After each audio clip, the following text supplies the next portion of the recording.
This year should be a blessing and a merit for the health and success of the families of Regina Bas Yosef Ruve and Yeshaya ben Yisrael, Benjamin Wolf, Ben Tzvi Hirsch, and Baruch ben Benjamin Wolf. She should go for a schus and a merit for these people. I'd like to speak about, again, something which I think is very important, and it's what really, in many ways, what takes place in the end as we approach the Messianic era. So I want to talk about that.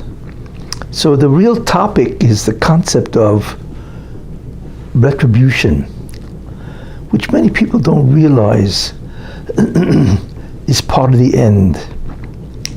You know, sometimes it looks, the way we see things, that, you know, evil goes on and on and on, and nothing seems to happen to them, you know. So the question we have to ask, is there retribution in the end? You know what I'm saying? And do we get to see it? Interesting question, and so on. Or is retribution reserved for the other world? You know, as if a guy dies and he goes to Gehenna, there's Gehenna, right? That's retribution. Or do we actually get to see retribution here? You see? So I want to introduce the concept that the phenomenon of retribution will happen here. And that's what I want to talk about. You see? And that behooves us to develop a certain bitochen, trust in God, that it's not that we'll never see retribution. We will see it, you know. In a certain sense, if you think about it, we're like the Jews at the Kriyas Yamsuf, the splitting of the Red Sea, you know. They wanted to see the Egyptians dead. They clearly say it, you know, and there are reasons for that. I mean, one of the obvious reasons is, you know, the Egyptians never seem to go away. You know, it just never ends. So you get the feeling after a while that these guys will endure forever, which means that the Jews will be persecuted forever, you see? So in a certain sense, they need what's called reassurance, that actually there's an end to the slavery, you see? So that's what they wanted and so on, you know. They had to be reassured, and a person wants to have that. It's called a hachlota. He wants to see that there is a true end, you know, and never sit there in doubt. Well, who knows? Maybe it'll arise again. You see? So that's clearly one of their motives. Also, you have to remember one thing. There's a concept that, you know, people have an innate sense of right and wrong. People know when something is wrong. They may try to deny it. But deep down, God, the Rebbe Hashem, created mankind with a sense, intuitive sense of what is right and wrong, what is good and what is evil, you see. And that's very important. And not only that, but those people who are inherently good, you know, they want to see evil in and of itself terminated. It's not just that, will I be a slave forever, which is personal, but it's much deeper than that. They feel that evil is wrong. So when they see wicked people punished, so that gives them satisfaction. Finally, I actually see that what I feel and know is evil actually is terminated. And not only terminated, but there's compensation, there's retribution. It's almost like living a sense of fulfillment that evil will be addressed in its right way, and that is that there will be retribution. So that's the second concept about evil and retribution. Then there's a third element, which is really in many ways personal. Christ was very mad at what the Egyptians did to them. I mean, we're not looking here about 1 or 2 days. We're looking at being slaves in Egypt, and Egypt, was a country that really knew how to, benefit from their slavery. I mean, we can't even imagine what was it like to be a slave in Egypt, right, for hundreds of years, and so on. So there is a personal element of revenge. I want to see them punished as a concept of revenge, that they deserve this, and so on, you see. Then there's a concept and so on, that evil deserves its punishment. And you want to see that. Is there truth and justice where evil will have its retribution and compensation? Because that's the right thing to do. You see, and so on, you see. What's interesting is that we know that at Kriyas Yamsuf, the Jews started singing Shira, right? Shira, And of course, the concept of Shira is that this was the acknowledgement of the hand of God. That's really what the Shira is, and so on, that the Jews spontaneously, the miracle is that they all sang the same words, probably with the same melody, right? Without consulting one another. It's not like some songwriter came down and composed Oz Yoshia. It was a spontaneous reaction to looking at all the Egyptians dead. So that was in many ways a ness.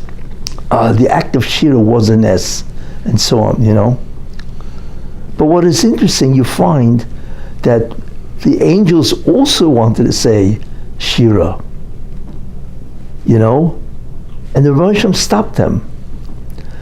The famous statement, Maisi Yodai lehispoer, Maisi Yodai, these are my handiworks, even though they're Egyptians and they're not Jewish, whatever, but these are my creations. I made them, right? And for somebody who makes anything, there is sorrow, right, when he himself has to destroy his own creation. You see. So the Malachim, in a certain sense, so we can ask the question, why did the Hashem do that? Why didn't he silence Klal Yisrael?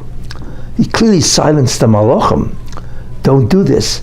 Because, there's a tremendous sadness, grief, that I have to destroy my creations, and so on. But he didn't do that to Klal Yisrael, the Jewish people. He allowed them to sing. You see? So the question is, why didn't he do that to Klal Yisrael? Why didn't he stop them? And the answer is because there are two different motives. The motive of the Malachim, we can contemplate. But basically the motive of the Malachim, right, is to see the truthfulness of the destruction of evil is something to sing about. It's like a fulfillment of what is right, finally, and what is wrong, the destruction of what is wrong. So the Baruch Hashem said, so what you're singing about is the concept of evil being destroyed. But there's a tremendous sadness, you see. And the sadness is that I'm destroying my handiwork. I mean, as much as they deserve it, and believe me, they deserved it, and so on, Like I said, for somebody to create something and then have to destroy the creation itself does bring in a phenomenon called grief, sadness. And what does he has to do? You see. So why didn't he stop Klal Yisrael? Because the motive of Klal Yisrael wasn't the concept of the destruction of evil. It was the fact that they were no longer slaves. And by looking at the dead Egyptians, right, they knew that they would never be slaves. So their motive wasn't the concept of evil having retribution.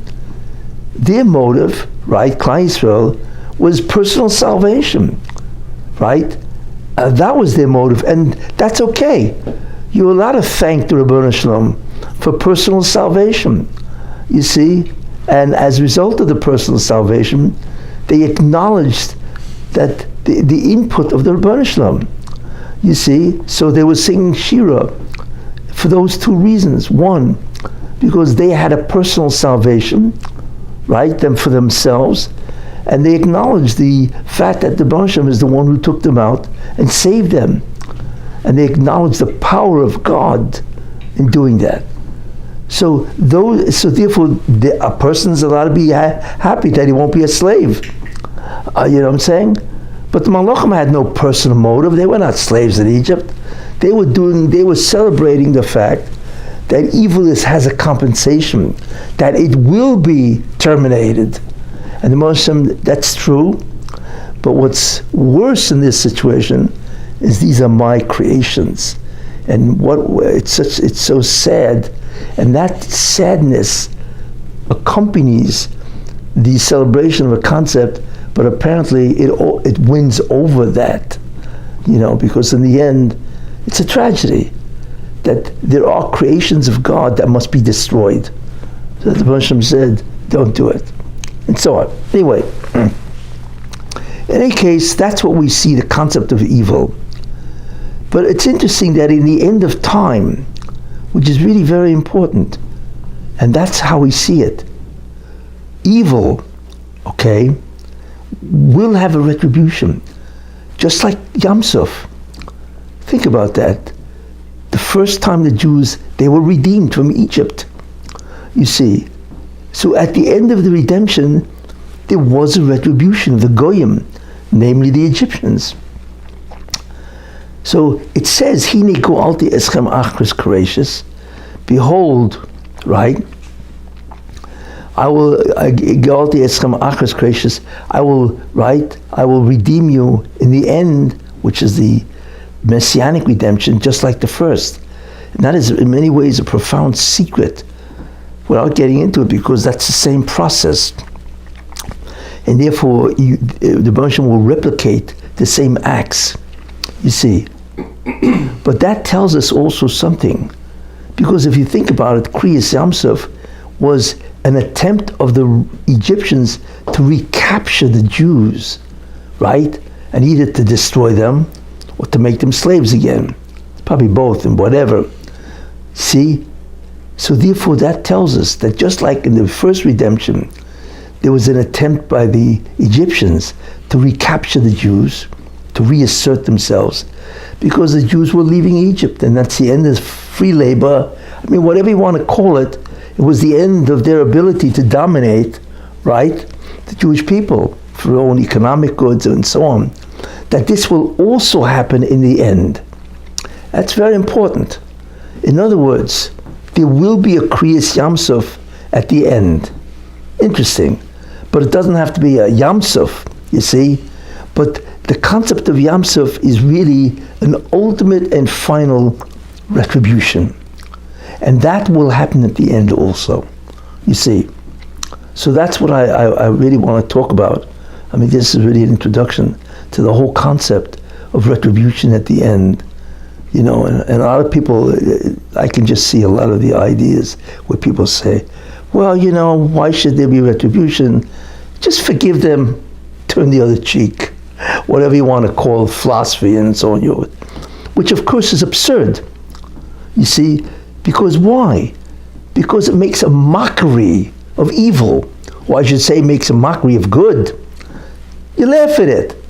What do you mean? These people committed, or whoever, tremendous atrocities, right? So what do you mean you forgive them? What does that even mean? Then you make a mockery of justice. And speaking about justice, I was very disturbed by what happened last week in New York City. And it's world known already, and that Donald Trump, and I have to make a comment, because these people who are involved in this incredible travesty of justice have no idea of what punishment awaits them, and I will explain why. Because since I'm talking about retribution at the end and so on, so I want to interpret that event in light of those principles and so on. You see, I mean, basically, I'm not a lawyer, obviously, whatever. And but obviously I do have an understanding of law in the Talmud, halacha and so on. So I'll apply, and I consider myself fairly logical. So therefore I would, interpret what I see. It is unheard of what happened to Donald Trump. And I want to tell you something, it has nothing to do with Donald Trump. Now what happened to him, we know, because they want to stop him at all costs. That's obviously the motive. They want to destroy him. They want to put him in jail for the rest of his life. Why? Because they are frightened about what he's going to do if he becomes president. It's very obvious. He will terminate, probably, devastate the Democratic Party. He will destroy the progressives, right? And it's not because of revenge. I mean, I'm sure there will be some satisfaction. But the real destruction, they deserve to be destroyed. Why? Because he was elected president. As such, he has a right to initiate programs, laws, policies, whatever, right, that will help America. What they did is they made a mockery, a joke about his whole presidency. For what? For lies which they knew were lies and so on. So the man couldn't act as a president. He was so busy defending himself, if you think about that, the Russian hoax, collusion, first impeachment, and then if I remember his discussion with Zelensky, whatever, it's incredible. They impeached him twice, and the man is so busy trying to defend himself, he cannot act as president. They made a joke of America. It's not just Trump, because he's a duly elected president. And they cooked up false charges. And it now came out, right, recently, that there was a meeting in the White House, right, where they knew it was all false. And it was all paid for by Hillary, that they're going to destroy him with this thing called the Russian collusion, which of course was a hoax, because they found nothing. Meanwhile, the avlo, the injustice is, it's not only humiliating him as president, it's not only humiliating the presidency, the office of presidency, right, but they're stopping him from doing his job. So therefore the tremendous travesty is they're destroying democracy. That's why they should be terminated. For that reason alone. So imagine how much he accomplished in the 4 years that he was president. Imagine if he never had to deal with the progressives, the Democratic Party, if he didn't have these impeachment procedures, right? He could have imposed so much more help and made America so much more greater. So what they did is they did an incredible disservice to the American people. I'm not even looking, as I say, at the concept of Trump. And since then, they're after him. I mean, this is not a prosecution, it's a persecution, obviously, as they call it, Trump, it's really psychotic syndrome, and so on. Because obviously, they're incredibly afraid of what he's going to do, whatever. So they cooked up this charge that happened in New York State, brought by the DA, right, together with this judge, and so on, What did he do? So he evaluated, he wanted a loan from, I think, Deutsche Bank, whatever, and as far as I know, he evaluated his property as a security. So he overvalued, and that, therefore they hold, he tried to deceive the banks that he was taking a loan. Okay. Now, what is incredible about that, there are many issues. First of all, so what happened? So the banks made $100 million in the interest that they collected. Not only that, Trump paid back every dime on time. Never missed a payment, okay, of the loan that he took, and so on. And everybody walked off happy. In fact, the banks, as far as I know, said they'd be happy to do it again. What does that mean? That means you're talking about a supposed crime. It's civil, it's not criminal, although I understand they want to try to make it criminal, whatever, right? There is no damage. There's no nezek. That's number one. So how could you be sued if there's no damage? Not only that, if there's no damage, there's no victim. So what are we looking at here, right?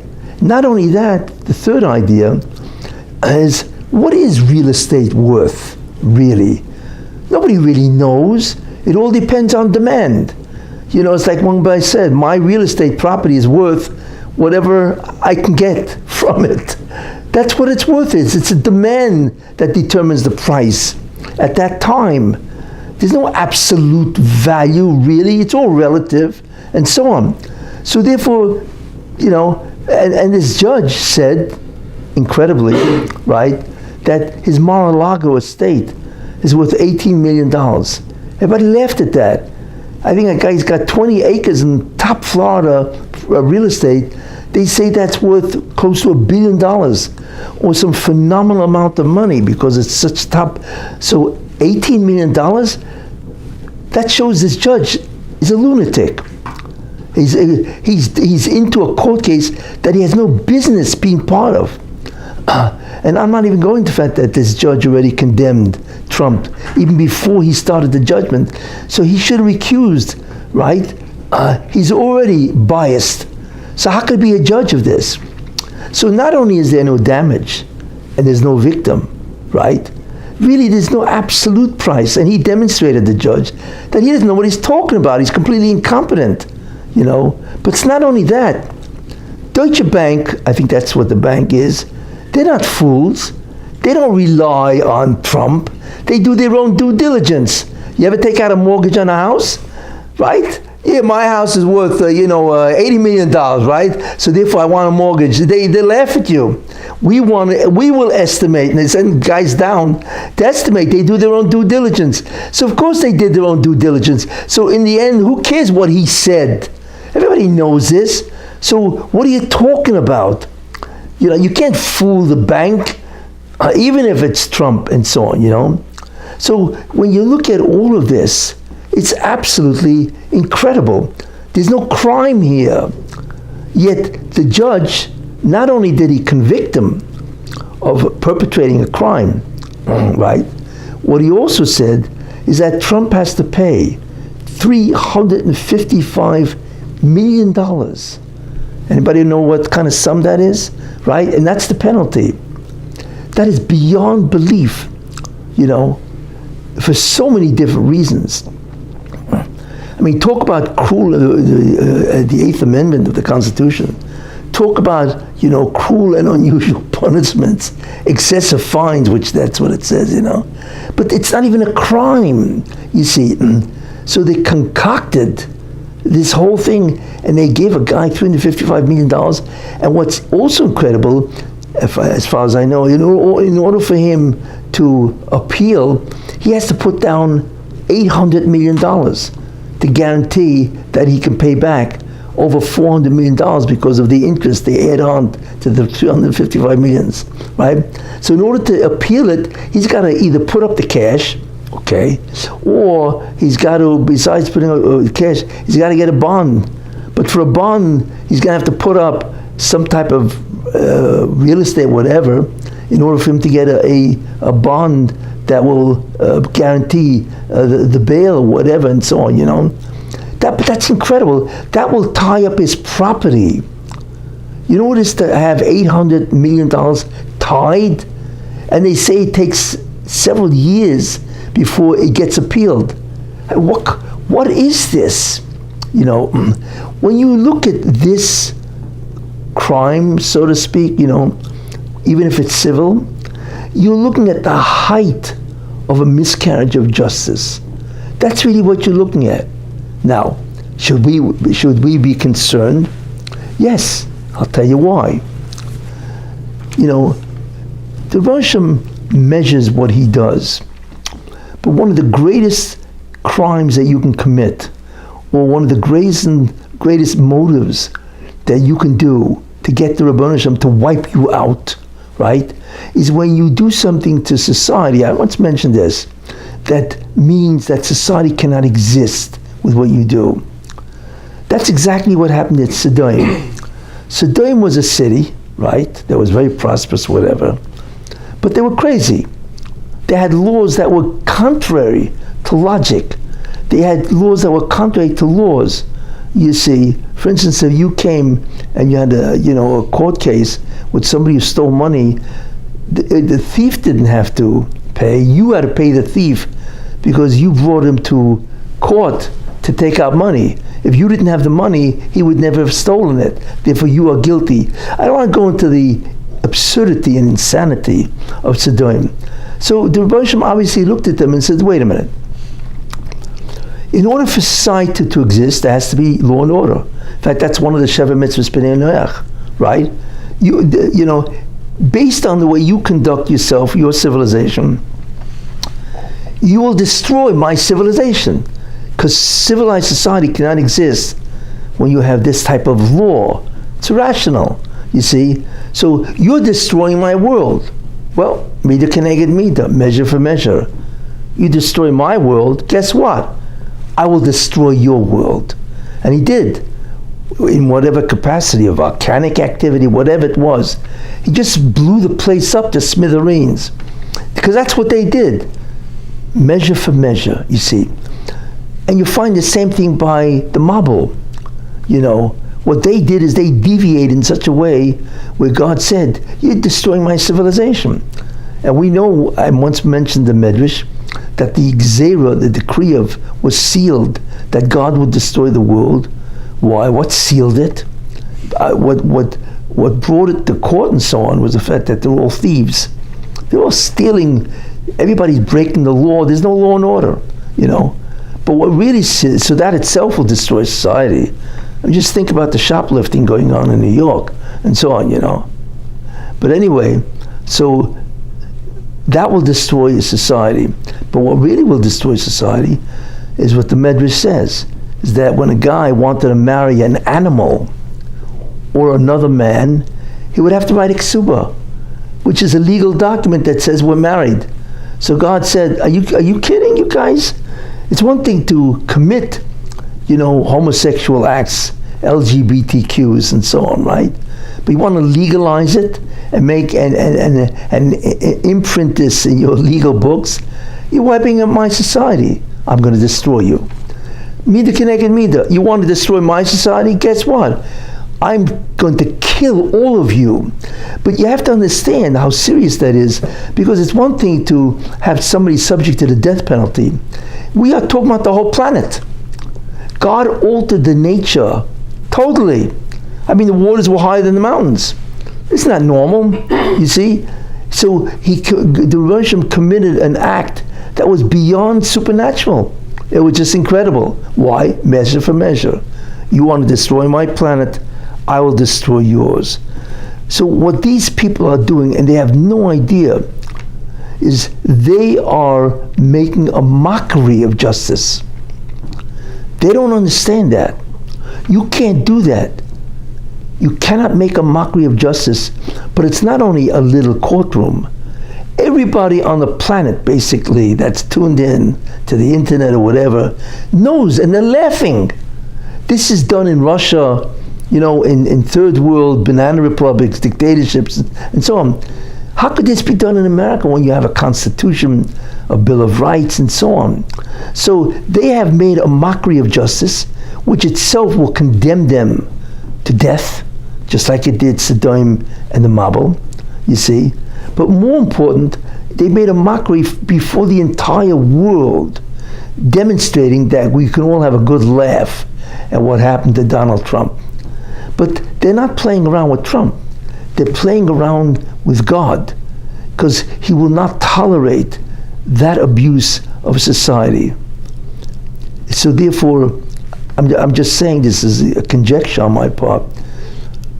Neither the judge or the DA, okay, or any of these people involved in this mockery have no idea of what retribution they will suffer because of what they did to the justice of God. You see, and again, I mention this because of what happened just recently in terms of retribution and so on, you see. So it's a very important concept, you know. You know, you want to play around with God, you're taking a big chance. But eventually it will come back to haunt you. And when it does, then the Russian will utterly destroy you. You see. And what's also very bad, is that really he's been denied constitutional rights and so on. So they don't realize that it's not that only the judge and the DA, the woman DA, and so on and so forth. It's New York City. By allowing this to take place, by allowing a travesty of this nature, and therefore making, like I say, a mockery of justice, by New York allowing this. In other words, the governor, or there's somebody on top of this judge. He's not the only judge. He's got a supervisor, and they could put an end to it. Or somebody's got to come up and say and stand for justice. You see, and what they did is like I say, is they denied him clear law, and they fabricated a law, which of course they're twisting and turning and so on. And if New York is silent, the governor, especially the governor, because she has the power, right? She and whatever, the mayor, whatever, they have no idea of what's going to happen to them because they have to protest. You can't allow this to happen for the cause and the sake of justice itself. This is forbidden. Anyway, so I wanted to mention that because that is in a certain way one of the reasons why I want to talk about the retribution at the end of time. And we see the mockery of justice, you see, and that in many ways we are very close to the end of time. Now, there are several things I want to mention and so on, in terms of, justice and so on,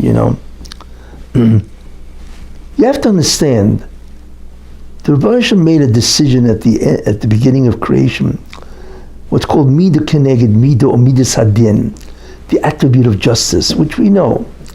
What does that mean? Is that justice is, what is justice? Okay, that whatever you caused, you must bear a consequence. There's no such thing as causing something and you are exempt from a consequence. That's justice. Now, God can suspend justice in the sense that he says, I'll wait. Because justice, what does justice say? Justice say that it has to be met, measure for measure, immediately.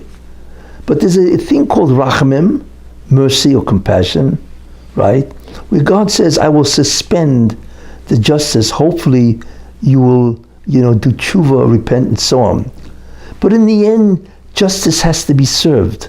Very important concept, you see.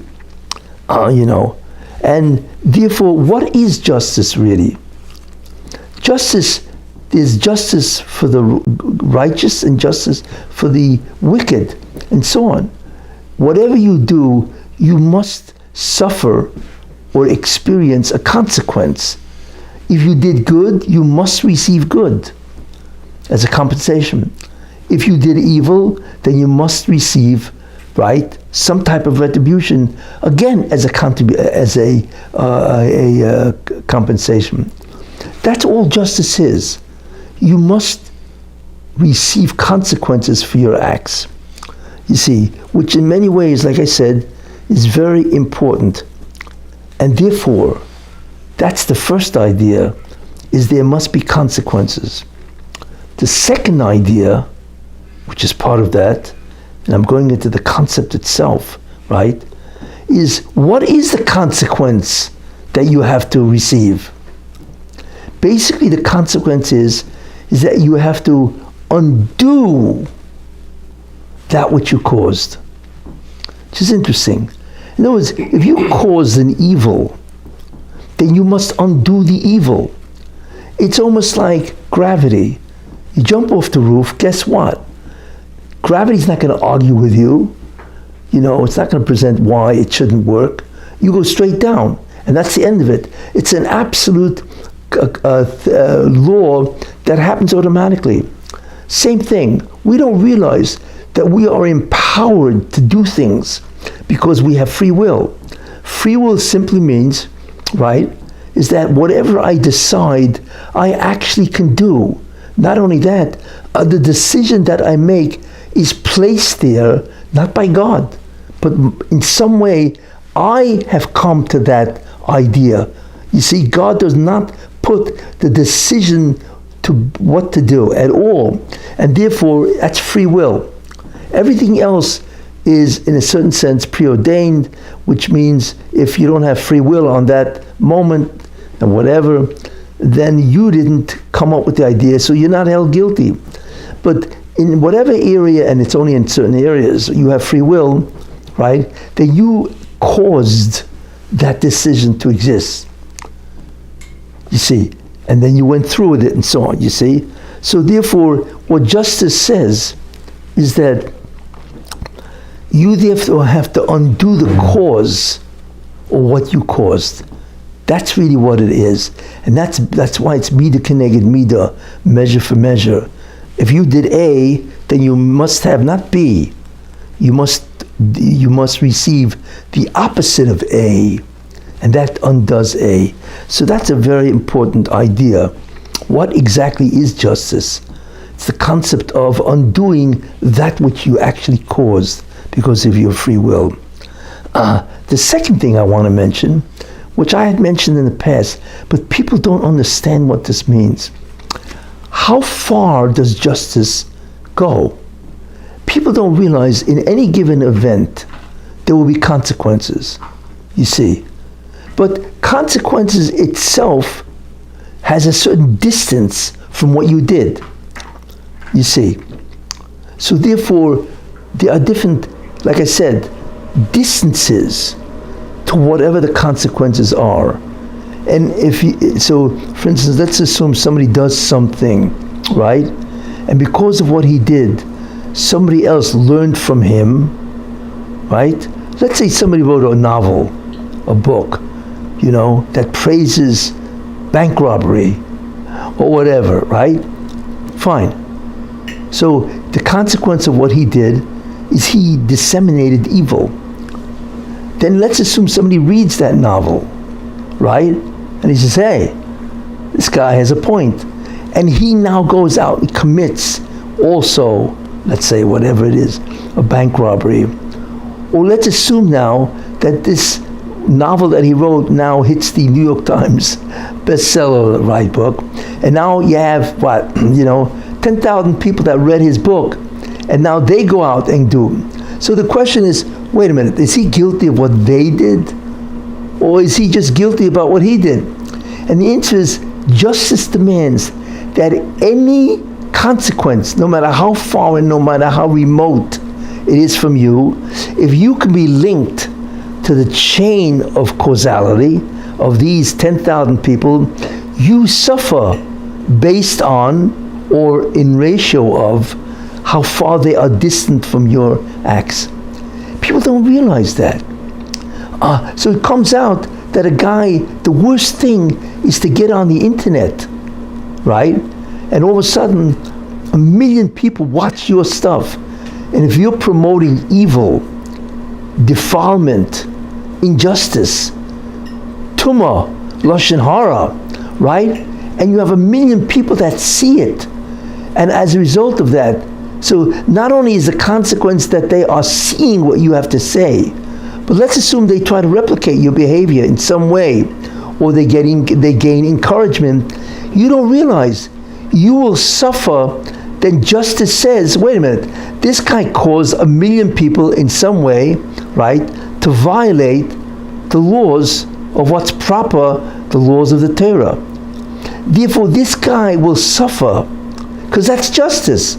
You caused 1 million people at some level, right, to violate what is proper or moral or Torah and so on.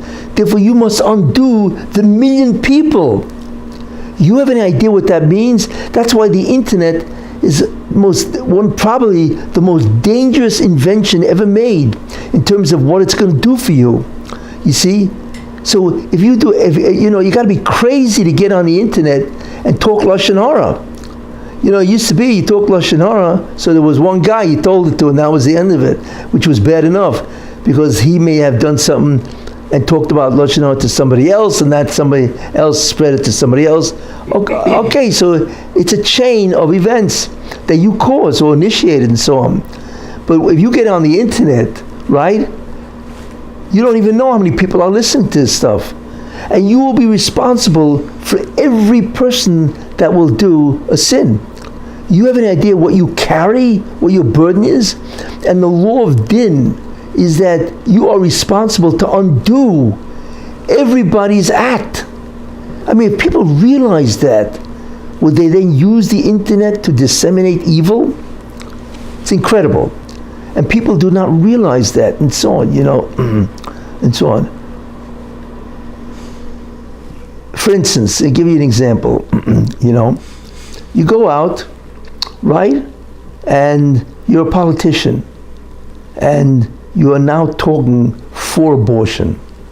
You're saying abortion, I mean, think about this. Biden, he's all for abortion at any time. Does he understand that if he does that, and 10 million people watch him, right, and they say, yeah, he's right, abortion's good, but abortion basically after 40 days is murder. That's therefore every person that will kill their kid, right, that makes him a murderer for every person that killed their kid. But it's not only that, this kid could have had a life, right? We don't even know what that life is. Where maybe he would have done 100 million mitzvahs. So the fact that there's no 100 million mitzvahs done is added to what he did, because he destroyed the potential of that human being. We don't even know what that is. It takes God to know the truth of the damage that he does. So it's incredible. Or for instance, what's happening in the southern border, right? Fentanyl is coming over that border. We cannot imagine how much fentanyl is coming over that border by the cartels. But it kills, people estimate, let's say 130,000 people every year. And most of them, I think, are teenagers.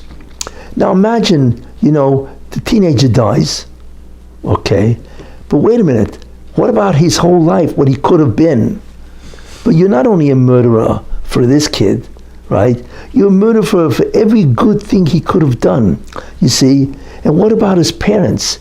That you've caused them untold grief, that they have to bury their teenage son, you see? And the whole family that is mourning this child.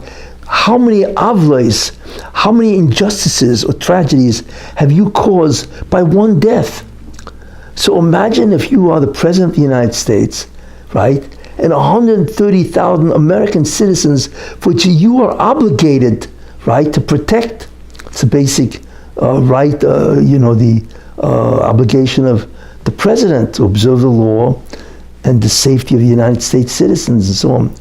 Can you imagine what this man is going to be guilty of? He has no concept, I mean, it's something like that to undo what he did.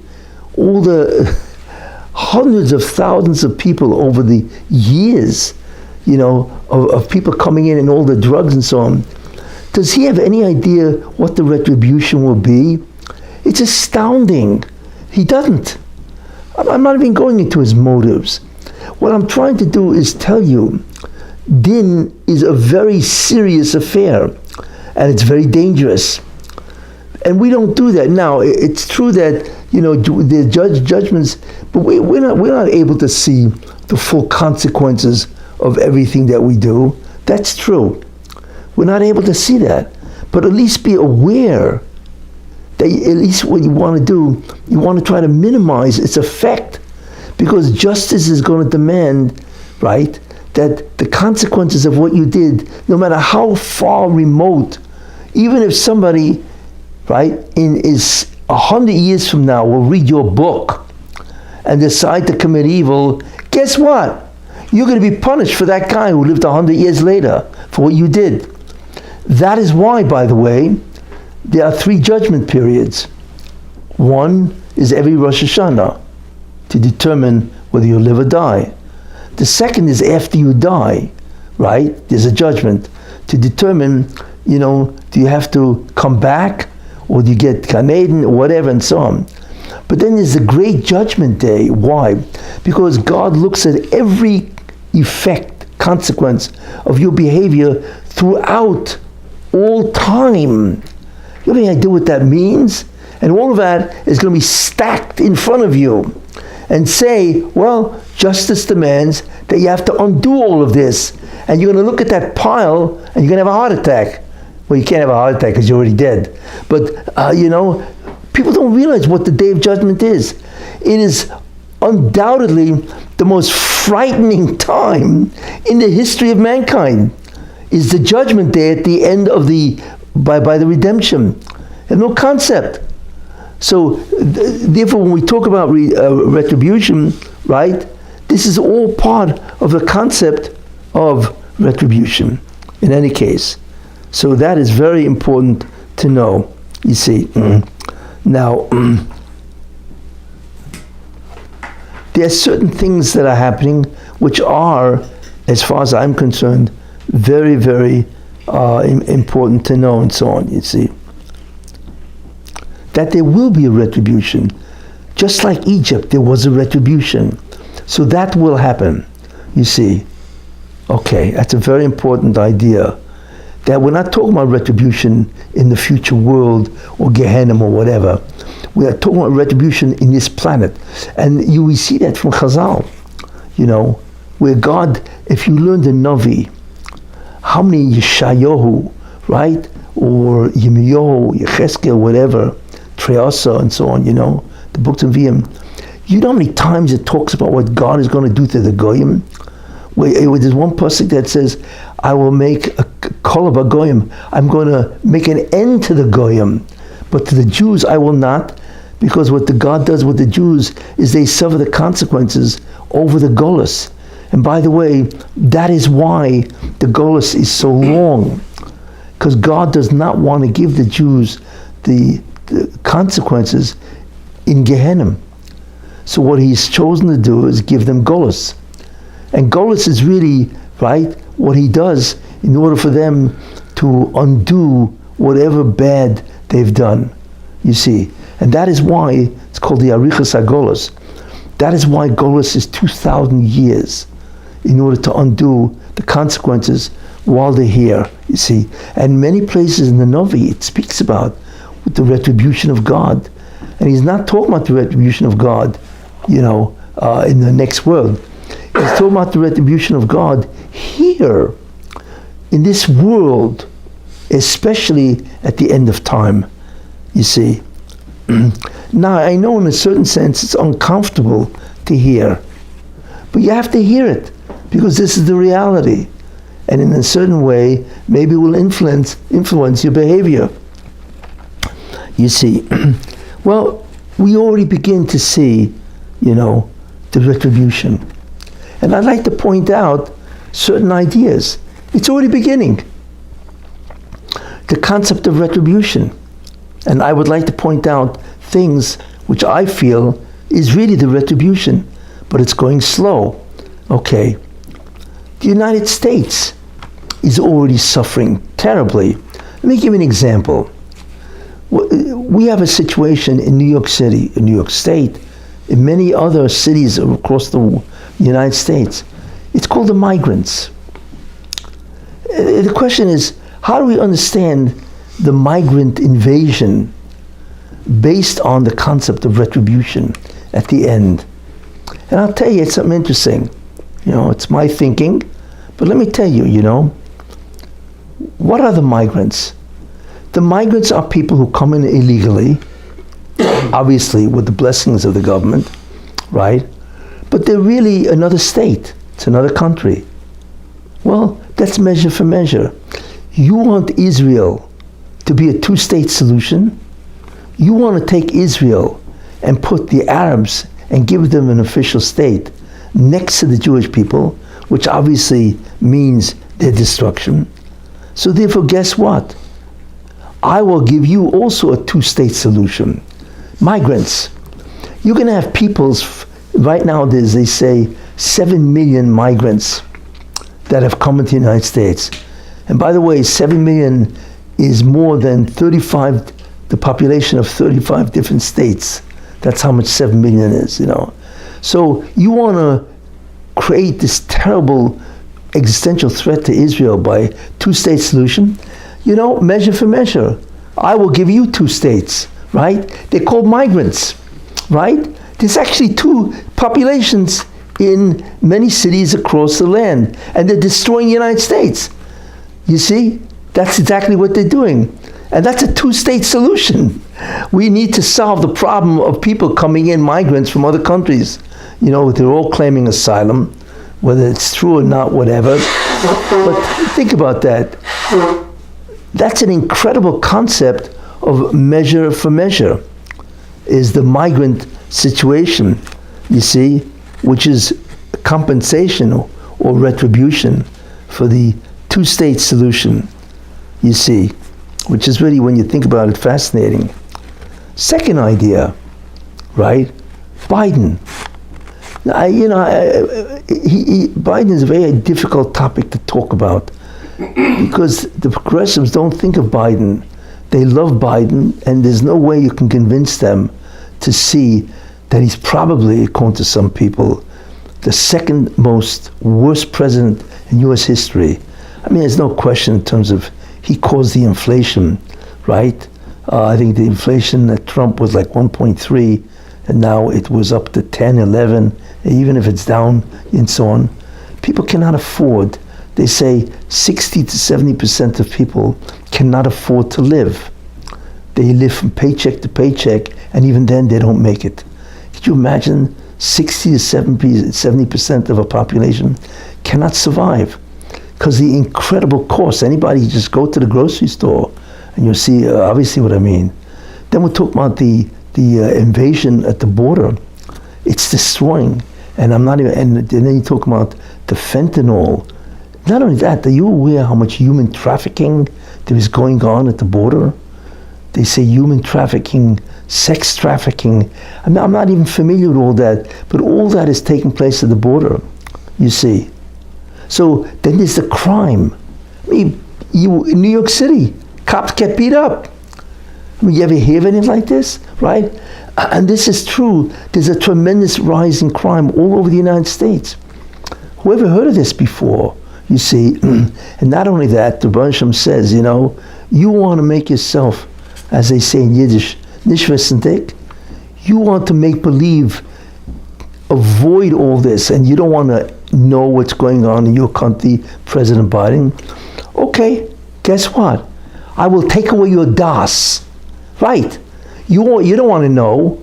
You want to remove your consciousness from that which you are obligated to do. Fine. Measure for measure. I will take away the ability to have das, to have consciousness, to have knowledge. That's why that guy doesn't know what he's doing anymore. It's a punishment because he's being humiliated in front of the entire world. We're not looking at a guy who is senile, unfortunately, which is a tragedy, right? We're looking at the senility of the most powerful man on earth. And everybody sees it. Do you have any idea what the embarrassment is and the humiliation where whoever he meets with sees this guy can't put 2 sentences together? And he does this in front of people, millions of people who listen to him. I mean, it's astounding that his ability to think, right, is demonstrated in front of the entire world. This guy's senile. He doesn't know what he's doing. Why? Now, ultimately speaking, I'm not God. I don't know the real reason why. Obviously, there are very profound reasons, but I can't tell you something which I see obviously. God says, measure for measure. You want to avoid seeing what you're doing and you don't care. You're right. I will take away your ability to see. And therefore he becomes senile. But the terrible thing that he suffers through, right, is that he's a laughing stock to half America, or the whole world actually. Right, that's right. Senility in his case, I'm not saying in everybody's case, you know, There's a reason why God removes his ability to think, his memory, right? His ability to reason and make judgments and so on. Because he's done that for years, you see, and so on. So that's an interesting concept, or it's an interesting idea, you see. And God has just done now. He doesn't realize he's getting punished more and more. This is the retribution, right? This is the retribution before the end. You see, he doesn't understand that, you see. And that is, in many ways, what the punishment is, which when you think about it is just incredible. So we have two understandings so far. The migrant situation, which is a measure for the two-state solution that everybody knows will destroy Eretz Israel, the state of Israel. Obviously, we all know what Hamas is going to do, and Hezbollah, and the Houthis, and Iran, right? And even the West Bank, and the people in Syria and Iraq, and so on, you know. But nobody cares. So therefore, God initiates that, and like I say, he's destroying Biden.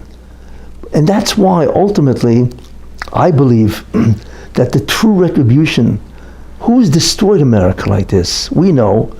Who introduced, in many ways, the permission of the LGBTQ to corrupt the morals of America, and in many ways to corrupt the morals of the world, right? Which we know, according to the Torah, is forbidden.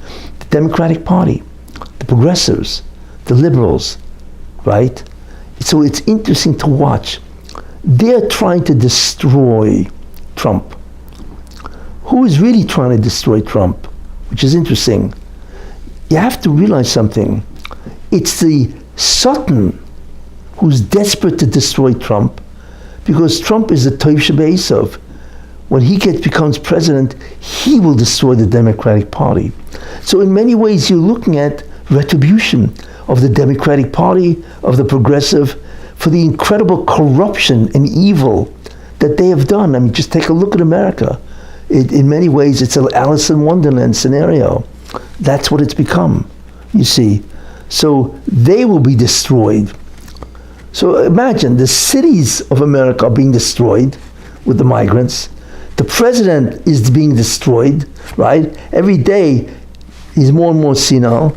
I don't know if you know it, but Biden doesn't work anymore as president. They say he works maybe 2 days a week, and 5 days a week he has nothing on his calendar. Nothing. And there's so many problems in America. All he does is take vacations. He's a president that has taken the most vacations in the history of America. It's just beyond belief. This is the president of the United States, you know. It's really a vacation, you know, and so on. And right now he's not functioning as a president at all. And we don't realize that because who's got time to go check up on his daily schedule? You see? But if you check up on the schedule, you realize that there are many days in the week that go by. He has nothing on his calendar. Nothing. So what does he do? Sleeps, eats. There's nothing. And we're talking about a country like America that has a zillion problems going on. You see? He's out of it. You see? And that's an einish for what he's doing. And so on. In any case. Now, what is interesting is, and this I'm afraid of, there are two things that are happening as a retribution. One of them is what's happening to America, which I'm talking about now, the cities, Biden, the migrants, and so on. And America is being punished because they have gone along with the destruction of morality, LGBTQ. So God is destroying with extreme weather and so on. He's destroying, and the inflation. The inflation is a tremendous punishment to America. It's part of the retribution. Notice they're all coming together at the same time. Because what we're looking at is the beginning of the initiation of the retribution before the Messianic era, right? When the evil will be compensated for what it has done, you see. But what's interesting also, and I'm afraid of this, but I have to say it anyway, one of the final acts of retribution, and I'm afraid of this, but I'll say it anyway, and Biden has caused this. You have no idea of how many terrorists are floating around America. Out of 7 million people who have come into America, they estimate hundreds of thousands of them are terrorists. And they're all, in many ways, each one in his own way, planning to do another 9/11. You have any idea what that means? Why? Because that's the retribution. God says, you are stopping Israel from destroying Hamas, Hezbollah, right? Iran. Not only that, what kind of a business is this? Israel is an ally. So how could you fund a country, Iran, that not only will become nuclear and then they'll threaten the entire world, right? But they are a mortal enemy to the Jewish people. But wait a minute, these are your allies. How could you fund Iran? You see, you are actually aiding and abetting and giving existence and success to terrorism. Everybody knows what Iran is, yet you don't care. And we're not looking at it's bad enough that Iran is creating havoc in the Middle East.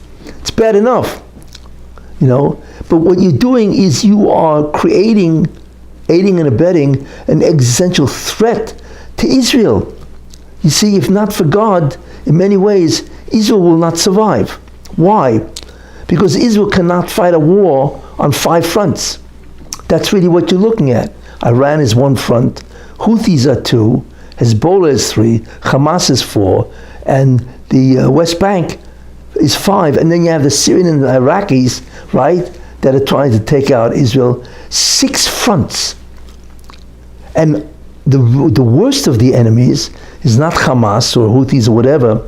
It is Iran, which is a sophisticated country, right, with real missiles and so on, and Hezbollah. It's incredible.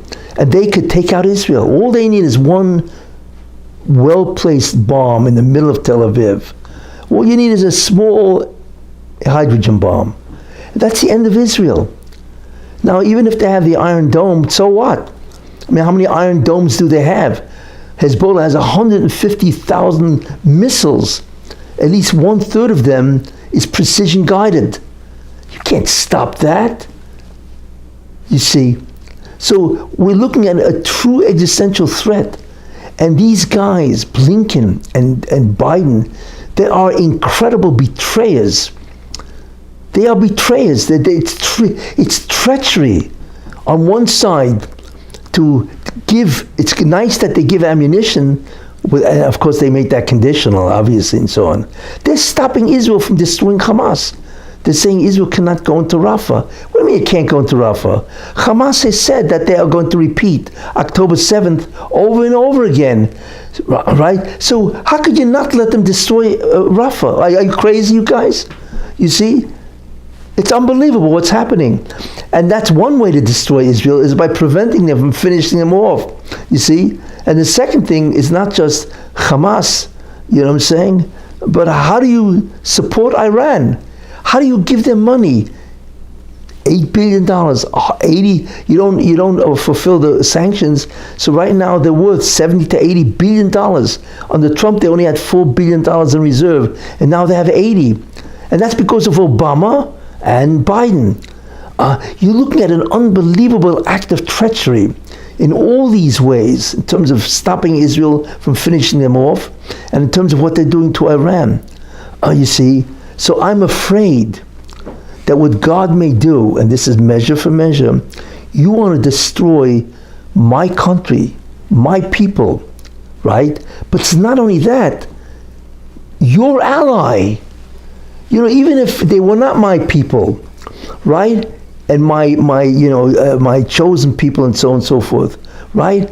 They're your ally. What's the logic? It's a slam dunk accusation. So God is going to say, okay, you want to destroy Israel? Guess what? I'm going to give major success to a whole bunch of terrorists that you've let in to do another 9/11. You have any idea what's going to happen to America if that happens? if you have a 9/11 in some city somewhere in the United States, or maybe 2 or 3, because they're working together, right? You have any idea what that means for America? You see? And that's what's interesting about that, is then all of a sudden the Americans, right, will wake up and realize what they've done is terrible, right? And they will destroy Iran. Yeah, it's one of the ways to get America to turn against Iran, because they now realize what they have done to themselves, right? And they will rid Iran of its ability to do anything, right? That would be very interesting, how God got America finally to enter the war, right? What are we looking at? It's another Pearl Harbor. How did God get America to get into the war, World War II, to save the Jewish people? Because that's really what God did it for. He wanted America to go in and save the Jewish people from the Holocaust, which of course ultimately that's what brought around the end, right? He did Pearl Harbor, right? What is Pearl Harbor? Think about that. Pearl Harbor was insane. Why would the Japanese do this? They should have consolidated their power in the Pacific and then do something to America. But they didn't do that. They decided to bomb America. Are they crazy? In fact, the famous Yamamoto, I think he was the head of the Navy, whatever, where he said a famous statement when they decided to bomb Pearl Harbor. So he said, he basically said, "You guys crazy? I only fear," this is quote, "I only fear that we have awakened a sleeping giant, America, and filled it with a terrible resolve. And believe me, you don't want to do that." But they did it anyway. Why? Because God said, "I'm bringing you into the Holocaust because I need you to stop Germany," right? Interesting, isn't it? And that's a mess. How stupid could the Japanese be to attack America? What they think is going to happen? You see, because it's not them. God takes away their free will. Why would a guy like Osama bin Laden, why would he do that to the World Trade Center? Is he stupid? You're not ready to take on America. Of course not. So America ultimately killed him and everybody else in Al-Qaeda, although now they're coming back. But it's all because of, that God decided, hey, listen, I got to take you guys out, and so on. You see, God arranges this. So I'm afraid, again, God forbid it should happen, but I could see it within the laws of measure for measure. God is saying, you want to destroy my people, right? Which is even worse, or you want to destroy the chosen people that have given you civilization, right? But wait a minute, they're your ally. How do you do this to your ally? Are you crazy? Guess what? You want to destroy them? There we are, measure for measure. I will allow the Arabs to destroy you. And all of a sudden there's another 9/11. Because if God doesn't want another 9/11, it won't happen. You don't realize something. Nobody can harm one hair on the head of any American unless God decrees that it has to happen. You don't realize that, how many things are in the power of God. So what stops the Russian, as measure for measure, from having that done to America? Now, what's interesting, that if it does happen, God forbid, but if it does happen, America will destroy Iran. Isn't that an interesting way that the Russian can get Iran to destroy it? You see? But that's the concept of retribution. You see? And it's all part of Midas Hadin, measure for measure. You see? And there's another. That's one that has taken place. And America will have caused it by allowing these people to enter the United States. It's Biden's fault. That's what everybody's going to realize. He's the one who caused this. Because all those terrorists are now in the United States, plotting and planning. Everybody knows that, even the FBI said. It's not a matter of if, it's when. This is the FBI. But there's something else which is happening simultaneous. Who has destroyed the Jewish people? In many ways. I will tell you. It's Erev Rav. Israel, the government of Israel, which is left, progressives, whatever, have destroyed the Jewish people. Why? By denying them their heritage. What is the heritage of the Jew? What is the history of the Jew? And the answer, it's Torah. Do you realize a guy can go, I pointed this out, as 1.5 million kids in the public school in Israel, they don't know anything in Judaism. So the government is responsible for denying the heritage, the Torah, to the Jewish people. You have an idea what the punishment for that is? I don't even want to contemplate it, you see. So what did God do? So God said, listen, you guys are too busy. What does the Erev Rav do? Where they destroy the Torah, basically. They deny the chinuch, the education, to kids. This is the future of Israel. They don't know anything. And look how antagonistic they are against the Haredim that teach Torah. You see? No, you got to join the army. I don't want to go into all the politics, but what the left has done, including the right, is destroyed the religion of the Jewish people. Well, guess what? So I could see this. The IDF, the Mossad, and the Shin Bet has demonstrated one of the greatest failures of intelligence ever seen in a country. I mean, think about that. The Gaza border was the most violent place in Israel. It was the most dangerous place to be, yet there was nobody there. There was no IDF, and they were warned. They knew about this. They now come out and realize that the IDF, certainly the Mossad, the Shin Bet, right? They knew that they were going to be attacked. So why didn't they respond? They actually, they did nothing for hours and hours, you see. So there's going to be a major investigation, and that will reveal something that who even wants to look at in terms of the failure of the military services and the intelligence services. Because you have to remember, there were two failures. The first failure is they failed to know the security failure, or rather the intelligence failure. But they now realize that that's also not true. The IDF knew already that they were planning to do something. But the real failure is the security failure. When the invasion was happening, there were people calling up all over the place. We are being invaded. We are being killed. Come. And they didn't come. The army did not come, which is absolutely incredible. So I don't want to conjecture what the idea is and why, but that's going to be one of the greatest travesties in Israeli history. And I believe that may overthrow the entire government in terms of what they did. And hopefully, and I'm hoping that it will place the real people that will help Israel, the Jewish people, come back to their Torah. And I already mentioned who. I'm hoping that Jonathan Pollard and Ben Gvir will form a party, and the reaction, the backlash against what these guys did, the left, will be so severe that these guys will be put into place to be the prime minister, and so on. But in any case, I'm hoping that'll happen. But they're both happening simultaneously. That's what's so interesting, the fall of the Democratic Party. Do you notice Trump?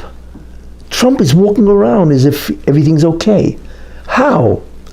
I mean, the guy's got to pay $83 million for some type of money to some woman, whatever. Then he just was slapped with $355 million. And with the interest, they say it comes out to $450 million, right? And he's walking around. I mean, anybody else would have died from a heart attack. Anybody. It's not normal to look at him and watch him walk around. It's unheard of. And it has to be because the Rebbe is saying, don't worry, I will take care of your health. You will survive, and you will be the President of the United States, because I need you to destroy the evil in your midst. And the evil in your midst is the progressives, the Democratic Party, and certainly to get rid of Biden and so on. And all of this will come back to haunt them. But what's amazing to me is that all of this is being done at the same time. The finalization of the retribution against the Erev Rav that has destroyed the religion of the Jewish people, basically, by not teaching the youth and by being adversaries to Torah and the Haredim and so on. That's about to happen, because what God has created is a major failure on the part, and not only a failure, but it's very possible that there could be a conspiracy. I don't even want to go that way, but that's possible. And I think everybody believes it by now, that they somehow knew and they didn't care, or they had some crazy reasoning, which I believe is criminal. But in any case, and then you're watching the destruction of Biden and the Democratic Party and so on, and that these two forms of retribution are happening simultaneously. I see all of this, the destruction of what? Of the American cities. The inflation of America that's killing the average ability of people, the migrants, the southern border, right? The crime in the streets. Well, it's amazing thing about it. We're not talking here about people left out, no bail, they just walk the street. I mean, I listened and I heard a report where they got a guy who, I forgot what he did, some crime, but he was charged 50 times. That's how many times they caught him doing it and brought him, and they let him go 50 times. What kind of a justice system is that? Are they crazy? This is what's happening. But the real coup de grace, and I believe, this really set everybody. It's hard to believe what's happening, I'm telling you. It's like Alice in Wonderland and so on, But when they beat up the cops in Times Square, you know what it is to beat up a cop? It's not only a mockery of justice, it's a mockery of the whole enforcement system. It's, and then the guy, whoever the guy was, he gave the reporters the finger, whatever that means, and so on, It's like he laughs in their face. You don't realize to beat up cops the way they did. I didn't see the video, but these guys, Venezuelans, are kicking the guy in the head, which could have easily killed the guy, right? I mean, that's attempted murder, and so on, It's beyond belief what it means about the respect of law and order, and so on. And then what happened? The DA, I don't even want to mention the guy's name, he's not worthy of being mentioned, right? He put him out on bail, and now they run away and they're trying to get him back. Is this guy out of his mind? Yeah, and that's who they voted. It's amazing to watch.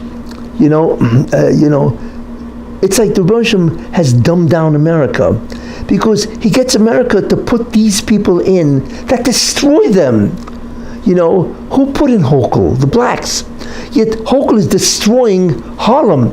She's destroying New York City, and the one who's really getting suffering is the blacks, because everybody's running away from the neighborhoods, and they have no stores, right? I mean, compared what Zeldin would have been to Hochul is like night and day, and so on, Who put in this guy in Chicago? Who put in all these mayors or DAs that don't want to do justice? It's the Americans. So how crazy can they be? They keep voting for people that are terrible, incompetent, downright dangerous, because if you don't know how to run a city, that's very dangerous. And that's exactly what's happening. So I believe what I'm trying to say is that I believe you are looking now at the introduction of the retribution of these people, both in America, as I've illustrated, and also in Eretz Israel.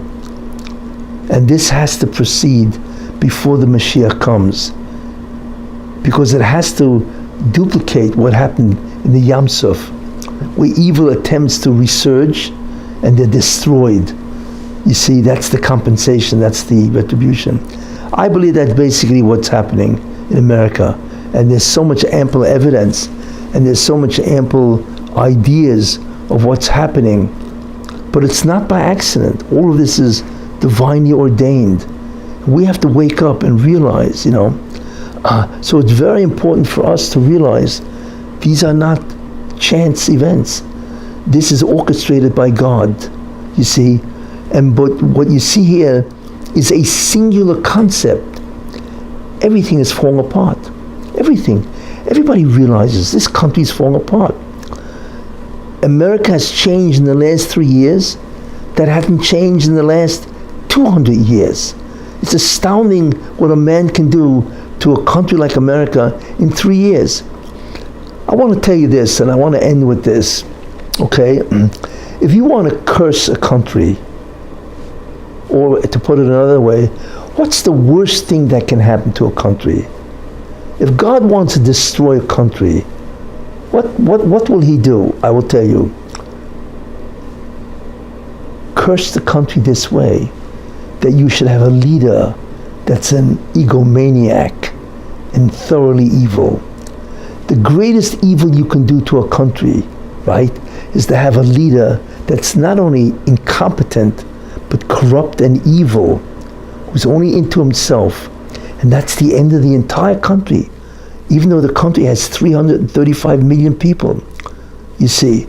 And in many ways, Biden, I hate to say it, is very evil, because it's on his watch, and he doesn't care. He knows what's happening in the southern border. He's not that senile. He doesn't care. We do not fail to realize the evil of this man, you see. And it's not, the senility is coming on him. That's the punishment. Like I said, you don't want to know what's going on. You're right. I'll make sure you don't know, because you become senile. Right, mida keneged mida. You see, so Biden is really, if you think about it and you're honest, is the worst curse America has ever received. Right, just look what he did in 3 years, you know. What's the best blessing you can give a country? That they should have a wise, generous, kind, gentle, and honest leader. The greatest blessing of all. And fortunately, God did that with Avram Avinu, where he said to Avram Avinu, right, V'nivruchu b'cho, all the earth will be blessed through you. Kol mishpach Yisrael adama. Why? Right? Because you will bring leadership to the world. And that's the greatest blessing of all. Not only because spiritually you're so high, you know, because Avram Avinu, you know, he's brilliant. You know, he knew everything he did was right. Right. The right thing. Wisdom. Man was unbelievably brilliant and so on, you know. So that's what God said. The earth will be blessed through you. I'm not even looking at metaphysical explanations. It's just simple. That's the greatest blessing a nation can have, is to have, like I said, this type of leadership. And the worst thing of the nation is to have an evil leader. And America has that, right. And unfortunately, it's not that Israel is evil, but based on what the God requires, they are evil. I hate to say it. When you deny kids, and that's the future of the Jewish people, when you deny 1.5 million kids their Torah education, that's evil. Even if they know economics and so on, you know, God has his way of looking at things. And that's what we're in. We are being ruled by evil people in America, you know. And like I say, you know, and the same thing in Eretz Israel. You don't realize, I don't care, you may say, well, they don't really know. No, they do know. What country doesn't teach the heritage or the history of that country to its people? The Arabs, they're all studying the Quran. Do they deny their people their theology of Islam? Of course not. What they have there is schools that you memorize the Quran. So how is it possible that Israel doesn't have an understanding of their own Torah, the halachas, the laws of the holidays and so on? How do you do that? How do you deny Klal Yisrael the bond that they have with God? Right. Terrible evil. And I hate to say this because I don't want to introduce, you know, some type of prosecution. But I say this only in the sense of trying to correct the situation. Wake up. Realize what's happening. And what seems to be happening, which is what this shir really is all about, is we are beginning to witness the retribution of the nations of the world. Right. So the good news is that, well, that's what's supposed to precede the Mashiach. The bad news is we're in the middle of this, which is very bad and so on, So let's hope, that it will end soon and that by this Pesach, the Mashiach will come and free us all. Thank you.